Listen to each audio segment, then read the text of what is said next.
Hello, and welcome to another episode of the Research Page, your source for DIY, gear reviews, and all things filmmaking. Now, in this episode, as we've got a little bit of, steam beneath the wings with the Bring in the New Year challenge, I'm going to actually interview another one of our top contestants from the month of Independence.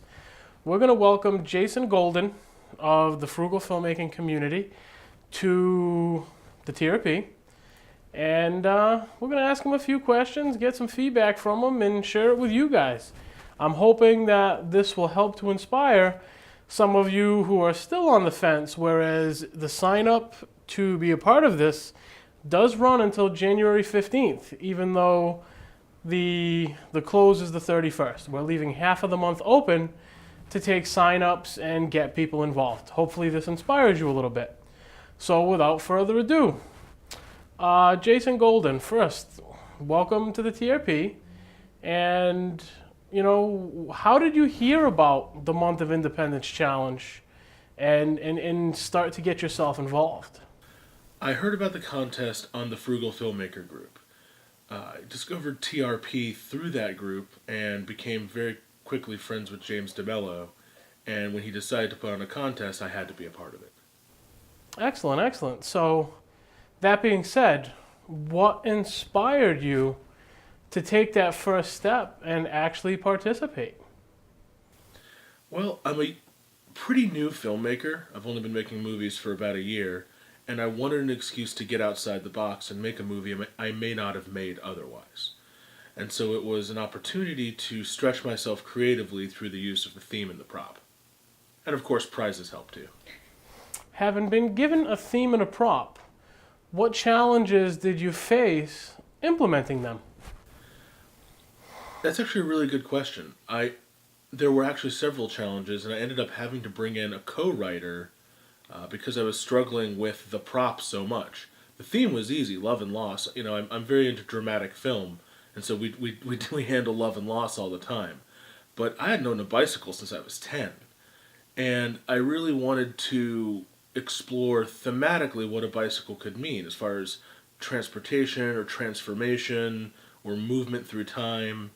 And so I brought in a co-writer who helped me to come up with thematic elements that worked in that way.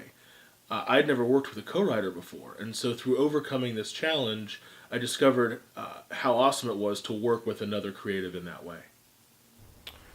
Do you feel that the format and the anonymity of the Month of Independence Challenge actually helped your submissions to be judged based on their creativity versus the person creating them, and remove that popularity contest element from the challenge?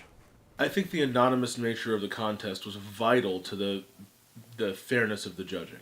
More than that, I feel like it freed the judges to answer the questions honestly and to assess the films honestly without worrying about reprisals or without worrying about any drama about their responses. By the judges not knowing who the filmmakers were and the filmmakers not knowing who the judges were, it made it so that we could all be looked at honestly by the nature of our work instead of a popularity contest. And let me tell you, I always lose a popularity contest. Now, I know that we had varying levels of filmmaker.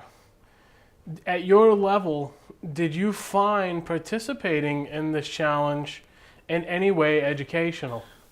Absolutely. I found the experience just incredibly educational. It was, the fastest shoot I had ever worked on. We had to adapt and overcome location challenges, casting challenges, script challenges, and even stuff I had purchased just days before an entire lighting kit and had to figure out how to use much better lighting than I'd ever used previously, basically while on set.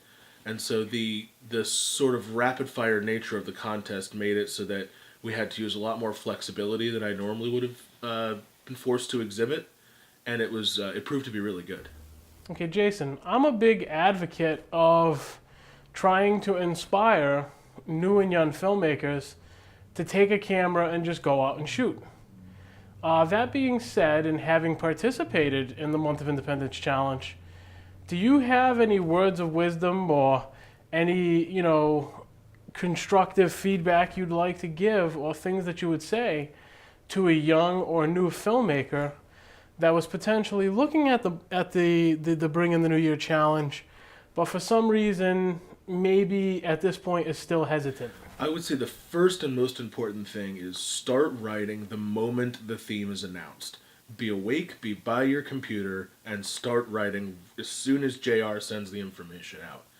It took me a full week to write, and then another week to cast and rehearse, and then a weekend to shoot, and then a week to edit. I used every minute of the 30 days as appropriately as I could. I feel like what a lot of the filmmakers in the contest ran into was that they didn't use the time intelligently, and so they found themselves scrambling at the end to try to come up with something. The allowing yourself the time to make mistakes and have the time to go back and fix them is very important. I definitely want to also make sure that I take a second to thank my cast and crew and the research page. They put on this contest and provided prize support, and it was a really wonderful thing. I'm looking very much to competing in January.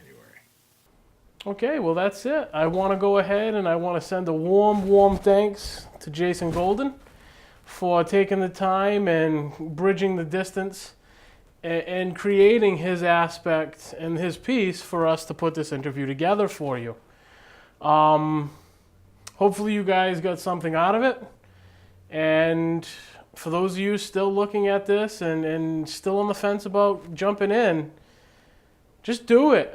Grab a camera, go out there and make something. Okay, I'm JR. This is the TRP. Thank you guys for watching, and I will definitely catch you next Monday.